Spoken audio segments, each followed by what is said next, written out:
Chicken biryani, mutton Manchuria, చేపల వేపుడు, రొయ్యల fry, egg biryani, egg fried rice, bone సూపు.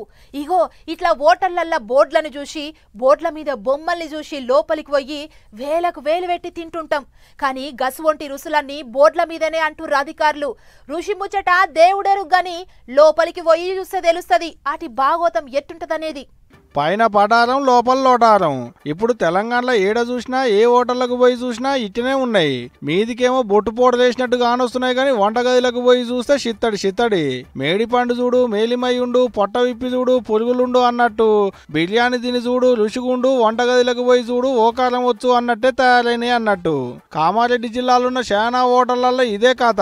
హోటళ్లు చెక్కింగులు చేసేటి అధికారులు పోయి చూస్తే ఆగం చందనం. కుళ్ళిపోయిన కూరగాయలు, మురిగిపోయిన కోడిగుడ్లు, ముక్క వాసన వచ్చేటి ముక్కలు, పురుగులు పట్టిన పప్పులు, నల్లగా మాడిన నూనె, బూజు పట్టిన పొరక, జంగు పట్టిన పెంక, ఆఖరికి కూరగాయలు కత్తిరించేటి కత్తులు కూడా అచ్చంగా లేవు.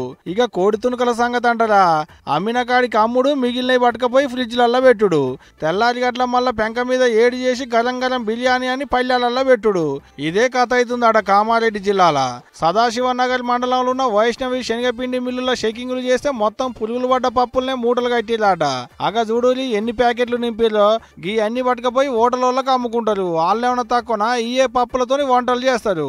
ఏం తక్కువ 28 లక్షల రూపాయల ఇలువ గల అలక తక్కువ సరుకులను గిట్లా ప్యాకింగ్ చేసిలంటే చూడురి అలా దందా ఏ తరీకలు ఉందో. మళ్ళా వైష్ణవి హోటళ్లు, వైష్ణవి బార్లు, వైష్ణవి రెస్టారెంట్లు అన్ని ఒక్కలియే, దేన్ని ఇడవలే, అన్నిటినీ చెకింగులు చేసిర్రు. ఆడ ఈడని ఏం లేదు, ఏడికి పోయినా ఇదే కథ. మురిగిపోయిన మాంసం, అలక తక్కువ సరుకులు. ఇంకేముంది, కేసులు రాసి నోటీసులు ఇచ్చిర్రు అధికారులు. అయినా మనోళ్ళు ఏమన్నా తక్కువనా, ఇంటికాడ వండుకునేందుకు శాతగాక అంటే హోటళ్లు, రెస్టారెంట్లు అంటారాయే. పాడుబడ్డ తిండి తిని పానాల మీదికి తెచ్చుకుంటారాయే. తినబుద్ధి అయితే తెచ్చుకొని ఇంటి పట్టున వండుకొని తింటే కాదా, కంటికి పట్టేంత కాటికే పెట్టుకోవాలి, కన్ను పోయేంత కాదు సుమా. ఉండబట్టలేక చెప్తున్నా, అటంక మీ ఇష్టం ఇక మళ్ళా.